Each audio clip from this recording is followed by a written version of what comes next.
Hello friends, मैं हूँ मीता। मेरे चैनल कुक विथ मीता में आप सभी का स्वागत है। सर्दियों में सिंघाड़ा यानी पानी फल बहुत मिलता है मार्केट में। सिंघाड़ा गुणों की खान है, इसके अनेक फायदे हैं।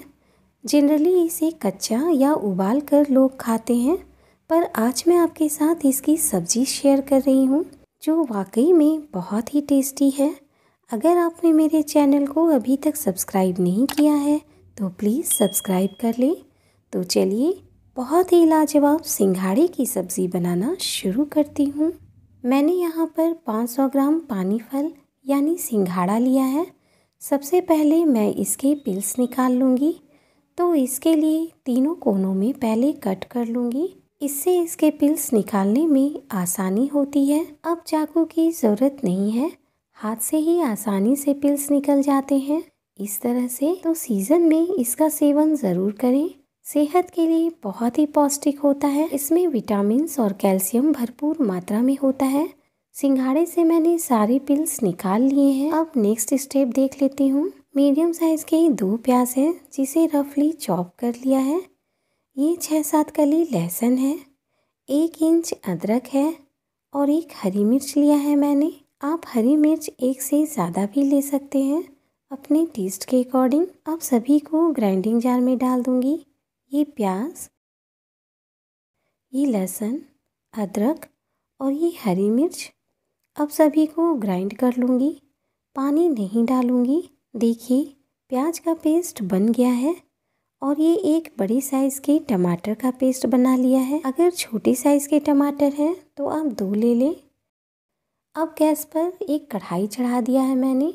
इसमें 1 टेबल स्पून मस्टर्ड ऑयल यानी सरसों का तेल डाल रही हूँ। आप कोई भी कुकिंग ऑयल ले सकते हैं। ऑयल को गर्म होने दूंगी। अब इसमें हाफ टी स्पून जीरा डाल देती हूँ।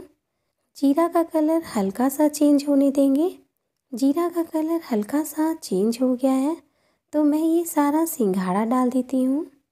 आप चाहें तो इसे कुकर में बॉईल करके भी सब्ज़ी बना सकते हैं, पर मैं यहाँ कच्चा ही कढ़ाई में कुक कर लूँगी। टेस्ट के अकॉर्डिंग नमक डाल देती हूँ और इसे चला लेती हूँ। अब इसमें थोड़ा सा पानी डालकर ढक दूँगी लो फ्लेम पर, ताकि ये अच्छे से कुक हो जाए। बीच बीच में चलाती रहूँगी। देखिए 1-2 मिनट हो गए हैं तो मैं एक बार चला लेती हूँ। फिर से थोड़ी देर के लिए ढक देती हूँ। फ्लेम को लो ही रखेंगे और लो फ्लेम पर ही इसे कुक होने दूँगी। 2-3 मिनट के बाद फिर से देख लेती हूँ लिड हटाकर। देखिए सिंघाड़े का कलर चेंज हो गया है और ये 90% कुक भी हो गया है। तो अब मैं इसे एक बाउल में निकाल लेती हूँ। देखिए इसे मैंने निकाल लिया है। अभी पैन में थोड़ा सा ऑयल बचा हुआ है तो हाफ टेबल स्पून और ऑयल डाल देती हूँ। ऑयल गर्म हो गया है तो फिर से इसमें हाफ टी स्पून जीरा डाल दूँगी और ये एक तेज़पत्ता को 2 टुकड़ों में तोड़कर डाल रही हूँ। जीरा का कलर चेंज होने देंगे। जीरा को जलाना नहीं है, बस कलर चेंज हो जाए। अब इसमें 1 पिंच हींग डाल दूँगी। अब ये प्याज वाला पेस्ट डाल दूँगी।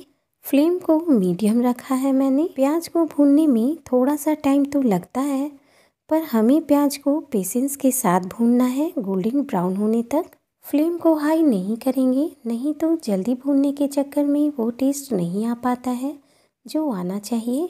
अब देखिए प्याज का पानी सूख चुका है तो अब मैं फ्लेम लो टू मीडियम रखते हुए प्याज को भूनूंगी। प्याज में कलर चेंज होने लगा है तो अब फ्लेम को लो कर दूंगी और लो फ्लेम पर ही इसे लगातार चलाते हुए भून लूँगी।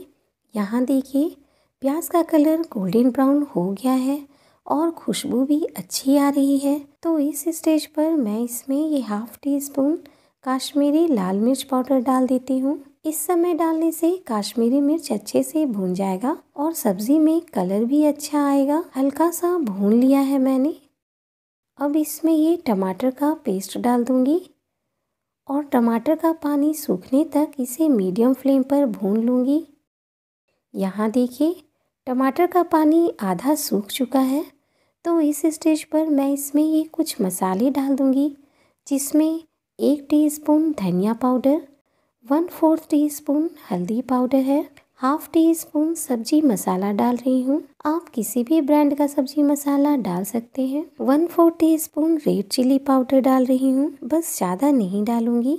आप अपने हिसाब से मिर्च डाल लें। मसाला डालते वक्त मैं फ्लेम को लो रखी हुई थी और लो फ्लेम पर ही मसाले को अच्छे से भून लूँगी जब तक ये तेल ना छोड़ दे। मैंने इसमें बहुत ज़्यादा तेल का यूज़ नहीं किया है, इसलिए तेल पता नहीं चल रहा है। पर देखिए मसाला मेरा एक जगह इकट्ठा होने लगा है, तो समझिए कि मसाला अच्छे से भून गया है। तो इसी स्टेज पर ये भुने हुए सारे पानी फल यानी सिंघाड़ा डाल देती हूँ और मसाले के साथ अच्छे से मिक्स कर लूँगी। फ्लेम को लो रहने दें, हाई नहीं करेंगे, नहीं तो मसाले में जलने का स्मेल आ सकता है। अब मैं इसमें पानी डाल दूँगी, थोड़ा थोड़ा करके डालूँगी, जितना ज़रूरत होगा उतना ही डालूँगी। मैं इसे ज़्यादा पतला नहीं कर रही हूँ क्योंकि इसमें सेमी थिक कंसिस्टेंसी वाली ग्रेवी चाहिए मुझे। एक छोटा ग्लास ही पानी डाला है, आप अपने हिसाब से इसमें पानी डाल लें। पर ये सब्ज़ी ग्रेवी में लिपटी हुई रहती है तो ज़्यादा टेस्टी लगती है। अब मैं इसमें थोड़ा सा नमक डाल देती हूँ ग्रेवी के लिए, क्योंकि पानी फल में नमक डाला था मैंने। अब मैं इसे थोड़ी देर ढककर पका लेती हूँ लो फ्लेम पर, ताकि सारे मसालों का फ्लेवर सिंघाड़े के अंदर अच्छे से चला जाए। 5-6 मिनट हो गए हैं तो मैं लिड हटाकर देख लेती हूँ। देखिए कलर भी बहुत प्यारा लग रहा है और सब्ज़ी की खुशबू भी बहुत अच्छी आ रही है। अब मैं इसमें लास्ट में 1/4 टीस्पून गरम मसाला डाल देती हूँ, चला लेती हूँ इसे। अब गैस बंद करके थोड़ी देर ढककर रहने देती हूँ ताकि गरम मसाला का फ्लेवर भी अच्छे से आ जाए। ये मेरी सेमी थिक कंसिस्टेंसी वाली सब्ज़ी बन चुकी है। अब इसके ऊपर धनिया पत्ती से गार्निश कर दूंगी। अगर आपको मेरी रेसिपी पसंद आ रही है तो प्लीज़ लाइक, शेयर और सब्सक्राइब करें और बेल आइकन को प्रेस करना बिल्कुल ना भूलें, जिससे मेरी न्यू वीडियो की नोटिफिकेशन आपको सबसे पहले मिल जाएगी। आप इसे गर्मा गर्म रोटी के साथ खाएं, बहुत ही टेस्टी लगती है। आप मुझे कमेंट बॉक्स में ज़रूर बताएं कि आपको मेरी ये सिंघाड़े की सब्ज़ी कैसी लगी। मिलते हैं नेक्स्ट वीडियो में।